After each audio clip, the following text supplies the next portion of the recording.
Herkese merhaba. Bugün Bursa'dan biraz daha uzaklaşıp İnegöl'e geldik. Hatta İnegöl'de yetmedi. İnegöl'ün de sırtlarında yazın gidebileceğiniz en serin noktalardan birine gideceğiz. Rotamızda bugün Oylat var. Oylat daha ziyade kaplıcalarıyla bilinse de burada çok güzel bir mağara ve çok güzel bir şelale var.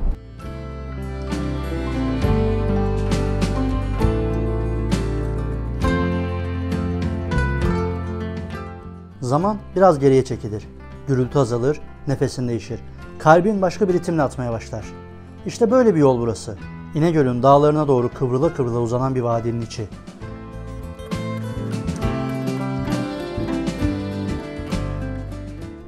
Oylat, ilk bakışta sessiz sakin kaplıcaların diyarı gibi görünebilir. Ama adımlarını biraz daha derinlere attıkça doğanın sabrıyla, zamanın eliyle şekillenmiş katman katman bir dünya açılır önüne. Her şeyin bir hikayesi vardır burada. Suyun, taşın, ağacın ve en çok da sessizliğin. Kaplıcanın, şelalenin dışında bu vadinin başka bir sırrı da var. Burası Oylat Mağarası.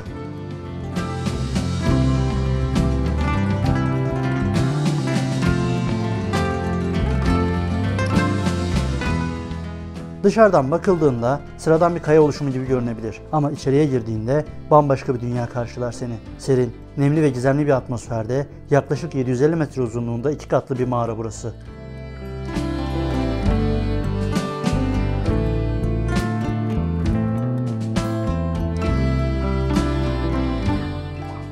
Oylat Mağarası yazın özellikle 14-19 derece arasında bir sıcaklığa sahip. Sıcaktan bunalanlar için güzel bir kaçış noktası oluyor.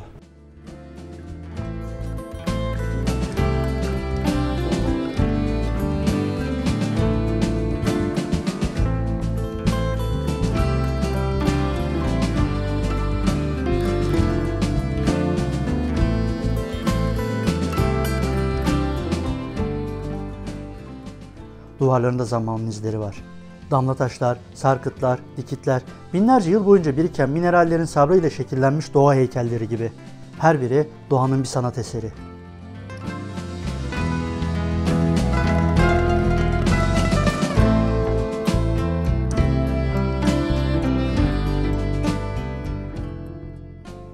Mağaranın içinde yürürken nemli bir hava çarpar yüzüne.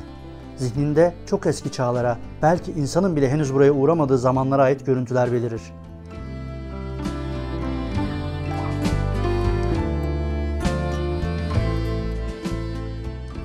Doğanın sabrı karşısında insan bir an durmak, hiçbir şey söylemeden sadece izlemek ister. İşte bu sessizliğin yeridir Oylat Mağarası.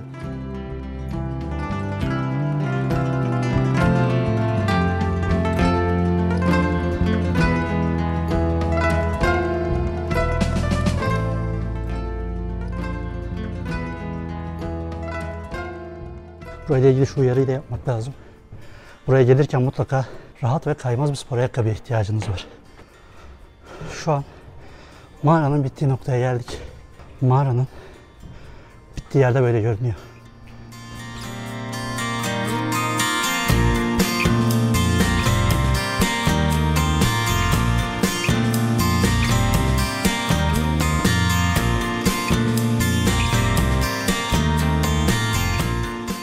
Burayla ilgili güncel fiyat bilgisini de paylaşmak gerekirse, otoparka herhangi bir ücret ödenmiyor. Girişler kişi başı 30 lira. Dışarıda çay 20 lira, meşrubatlar 40 lira.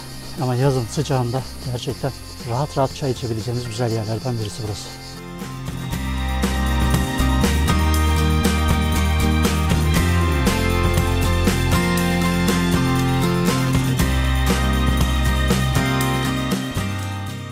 Vadide yürüdükçe hava değişir. Şehirdeki sıcaklık yerini serin bir orman havasına bırakır. Çam, kestane ve kayın ağaçlarının altında süzülen patikalar boyunca yürümeye başladığında suyun sesi uzaktan kendini duyurmaya başlar.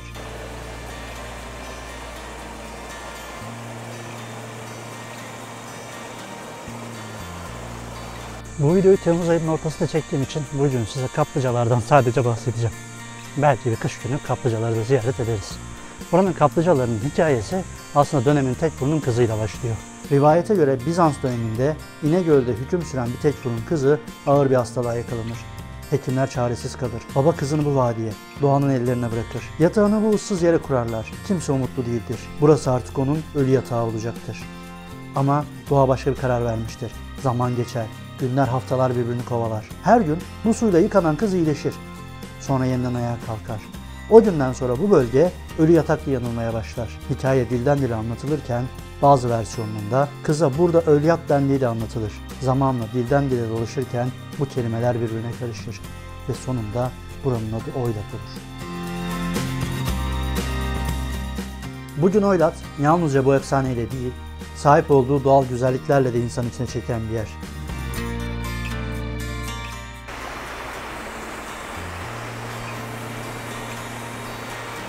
An itibariyle şelaleye 250 metre kaldı. Ama doğru söylemek gerekirse parkur bizim gibi plazadaki beyaz yakalar için fazlasıyla zor.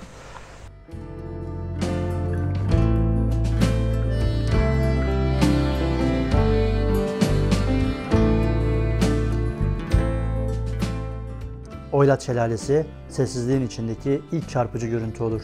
Büyük bir şelale değildir belki ama tam da bu yüzden etkileyicidir. Gürültülü bir düşüşten çok sabırlı bir akıştır burası. Yıllardır aynı şekilde akar. Kendi yatağını kendi açar.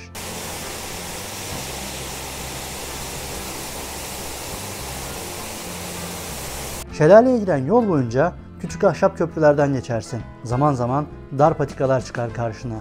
Yüzüne değen su damlaları ve serin hava bedenin kadar zihnini de yeniler. Burada zaman yavaşlar. Suyun sesi şehirden taşıdığın her şeyi silmeye başlar.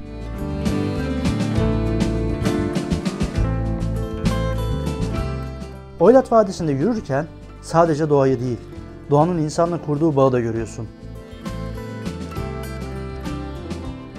Yol kenarında köylü kadınların kurduğu küçük tezgahlar var.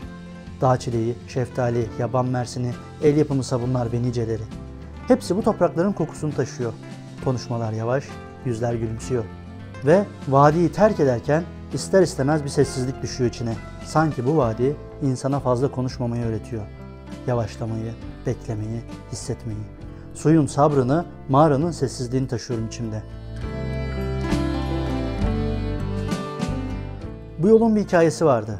Şelalesinde akan yıllar, mağarasında saklanan çağlar, kaplıcasında duran zaman. Ve şimdi bu hikaye biraz da benim oldu.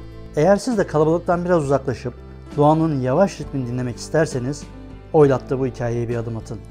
Her şeyin biraz daha yavaş, biraz daha derin olduğu bir yere. Bir sonraki yolculukta görüşmek üzere.